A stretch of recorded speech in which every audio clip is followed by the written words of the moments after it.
Title: Ursula. Characters: Ursula, the princess, a bear. Wanda, nurse or witch. Kenrick, the king, Ursula's father.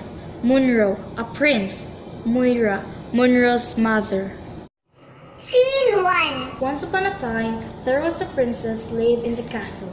Ursula, the princess, a young woman, very well dressed. The interior of lavish castle reception hall, a gold throne on a dais, beautiful carpets, a chandelier with many candles, fancy windows and stone floors, etc. The princess goes from the door to door, etc. Obviously trying to get out, but they're all locked and she can't do it. You'll never get out that way. All the doors and windows are locked tight. The king has seen to that. You cannot open them. They are sturdy beyond your strength to break them. And the king has ordered that all possible exits stay locked. I'll break out if I have to. I will. My father can keep me prisoner forever. No, you won't. Believe me, you won't. You can't because the doors and windows are secure. And you won't because King Kenrick is your father. He is protecting you. From what is he protecting me? There's no threat, no danger. The world is hard. It has more trouble than you know. Evil lurks among the good. A child such as you cannot discern the difference. You look like a woman, but you are a baby. I'm 17. I'm not a child. No, you're not a child in your body, but your knowledge is light. King Kenrick has kept you sheltered and protected. I'm not a criminal. Why am I kept prisoner? Dungeons are for thieves and scoundrels. The king loves you. He wants to keep you safe. I can't take it anymore. I see no one but you. My father, the cook, occasional visitors. I'm bored and some wildness in me rebels. Wildness, do you say? Indeed, wildness. When I look in the mirror, I see a girl. But in truth, I'm a wild beast. This is lovely castle. It's my cage. I long to break out of my cage and run through the forest, sleep in a cave, bathe in a river, get my food and drink where I can. Answer to no man, certainly not my father. Your father is the king. And my jailer. I think I can help you. Will you? Yes, I will. I will give you 2 gifts, an enchanted bear skin and a magical wheelbarrow. When you don the bear skin, it will bond itself to you. You will become a bear, and when you climb into the wheelbarrow and say the magic phrase, the wheelbarrow will take you wherever you want to go. You'll do this for me? Yes, I will. What must I do in return? Nothing. You owe me nothing. Why are you doing this for me? Because I love you. From the day you were born, I have loved you. Scene 2. A lavish room in the castle. Ursula is still rattling doors and windows. What are you doing? When are you going to let me out of my prison? What are you talking about? Ursula, my girl. This beautiful home, this palace I provide for you. Who can boast of such a lovely home? You have everything here. You lack nothing. Furniture made by artists, precious paintings, thick rugs. You are served food on golden plates by servants without number who wait on your every need.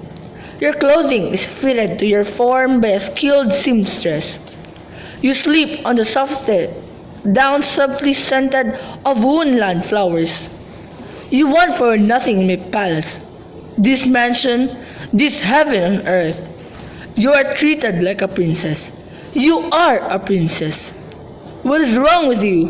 Why are you complaining? You should thank me for giving you all this, everything you have. Yes, I am grateful, but I still want to get out of here because, Father dear, my king, my master, my jailer, I'm a virtual prisoner. What good are all these luxuries I can't leave when I want to? Do what the poorest peasant in the land can do. Walk through town, browse in the market, enjoy the forest, swim freely in the river. I have done nothing wrong. Why am I prisoner? It's unfair. It's for your own good. It does me no good. I want to hear birds sing. I am protecting you. I don't need protection. You do! From what? Evils of the world! Father, please! The world has more trouble than you know. I'm 17. I'm not a child anymore. Exactly my point. A young woman is in danger. You are stifling me. It is my duty to keep you safe. I need a life. I do what I do as your father and king. You won't listen to reason. At least grant me this boon. I need two things to soften my unhappy incarnation. A bearskin and a wheelbarrow. The pelt of a large bear with the head intact, cleaned and cured in the sun, and a large wheelbarrow with polished wooden handles and a well-greased, smooth rolling wheel. These are odd requests. A bearskin and a barrow? Wanda, the nurse, has told me to ask for them. Wanda? She knows my anguish. What will you do with the bearskin and a wheelbarrow? It is obvious, Father. I see no use for these things in my palace. Here, in my prison, I can drape the bearskin on my shoulders and carry useless treasure from room in my wheelbarrow. I can warm my body when stone walls pull out my blood's heat. I can amuse my mind with childish transportation games when solitude threatens me with madness. Perhaps in these items, some magic will save me. Do you understand, Father? Do you know? All right, Ursula. If it eases your anguish, I will cuddle your whim. You shall have what you wish to have. Thank you, Father. Although, for the life of me, I do not ken your capacious caprice. Scene 3. A room in the castle. She inspects the bearskin and the wheelbarrow. Picks up the bearskin. This is good. The pelt is from a noble beast. The bear has both power and wisdom. And when you put it on, it will do more than just disguise you. The spirit of the bear will flow into you, and you will in part become the bear. She hefts the handle of the wheelbarrow. This wheelbarrow is unlimited mobility. Wherever you want to go, there it will take you. You want the northern snow, the ice, the pure white cold, and there you are. Anywhere you want. The steaming tropics, the desert sea, Cathay, the hills of Rome, Paris, St. Petersburg, Spain. Anywhere. Just climb into this wheelbarrow. It will convey you to the land of your heart's desire. Thank you, nurse. Thank you, thank you, thank you. You are my hero. All I want is to leave these silent castle walls, my home, my prison. Its plush crimson carpet sucked me down into nothings. Nothings? Sorry. Thank you, nurse. Thank you, thank you, thank you. You are my hero. All I want is to leave these silent castle walls, my home, my prison. Its plush crimson carpet sucked me down into nothings. Nothings? Sorry. Thank you, nurse. Thank you, thank you, thank you. You are my hero. All I want is to leave these silent castle walls, my home, my prison. Its plush crimson carpet sucked me down into nothingness. I am nothing. I am nobody. And so you shall live. Come here, my princess. Come to me. She drapes the magic bearskin over Ursula's shoulders. I give you the strength and wisdom of the bear. Do you feel her power? She strokes the bearskin. Yes, yes, I think I do. Climb into the wheelbarrow. Ursula climbs into it and stands up in it. Ursula raises up her arms. She seems to grow taller and stronger. Where do you want to go? Take me to the forest. The trees, the black soil, the smell of fertility and life. Stones and roots, running water, cool breeze, creatures large and small. Freedom. Take me there. I want freedom.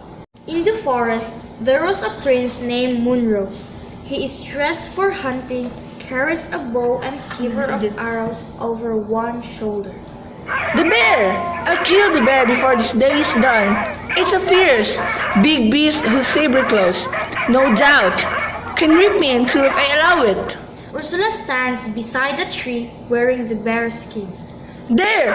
There it is! There! Hound's Bay. The prince fits an arrow to his bow, bends the bow, takes aim. Stop! Stop! A Amazed to hear a bear speak, he lowers his bow, then he brings it back up, bends it further, and cocks the arrow. What? Stop! What are you doing? Don't shoot me! Call off your dogs! How can you speak? In a commanding voice to the dogs. Randolph, Nipper, Macduff, down now, down! The dogs stopped their noise. With my mouth, with my brain. What do you think? The same way you speak. But you're a bear. You're a beast. No, it's impossible. Bears don't speak. He prepares to shoot again. Stop! Don't kill me! I'm not a beast! Munro hesitates again. Take me home with you. I'll help you. I'll clean your house and cook your meals. I'll be your companion. Will you? Yes, I will. You'll like it. I promise you. Will I now? Yes, you will. I promise. Where do you live?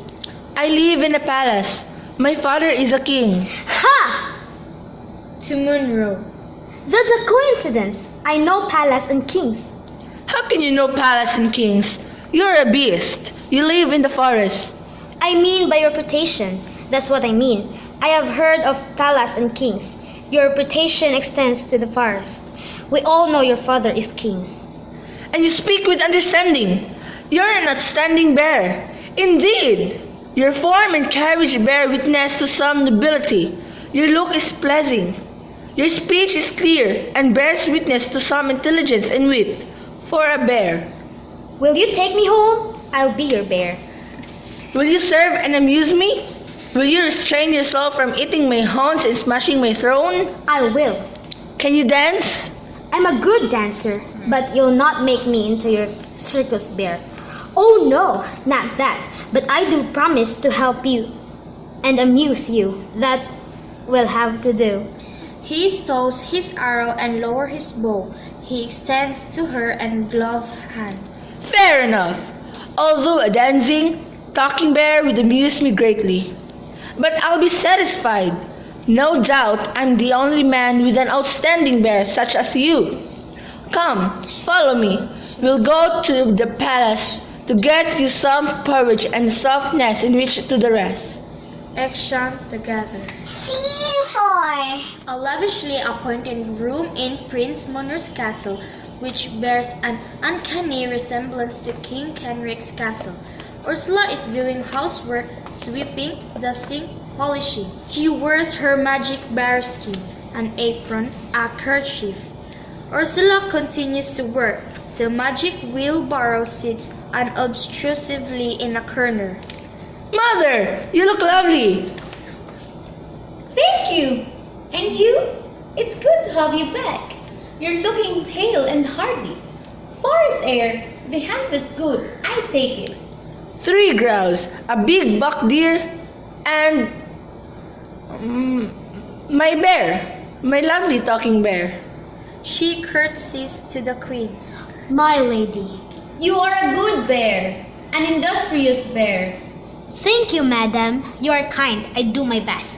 None of these lazy maids you.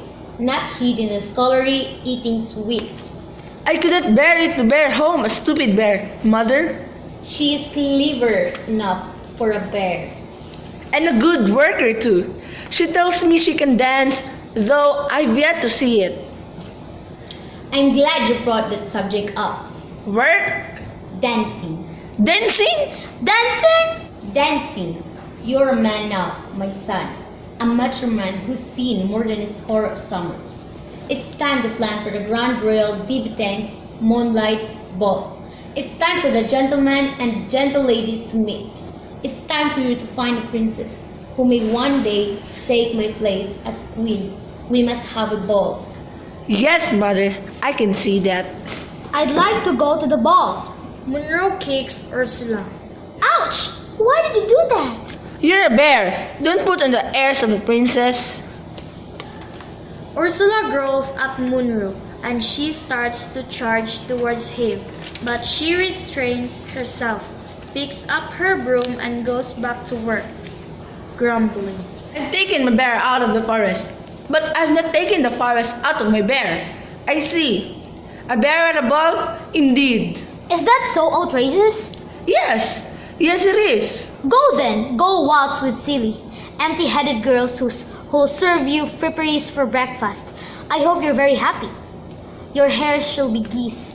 She starts cleaning again with spiteful, angry motions. Aren't you being rather hard on her? She seems to be a good bear. And that is exactly my point. Ursula may be an outstanding bear, but she is a bear. I've no time for this foolishness. I'm going to the stables to see about the horses. Horses and bears! Scene 5. I want to go to the ball. I'll ask the queen. I'll beg her if I have to. Ursula kneels before the queen. Your Majesty! Bear. Your Majesty? Yes, bear. Your Majesty, the ball. The ball? Yes, Your Majesty, the ball. I wanted to go to the ball. I must go to the ball. My dear, the ball is for young men and women of high estate. You're not of high estate. You're a bear. And for all I know, you may even be an old bear. I've no way of judging that. You may be a very old bear with many cubs. Who knows? Majesty, please, the ball. I want to go. I feel I must go. Not suitable. The Bhutans will be decked in gorgeous gowns, and the men dressed to the nines.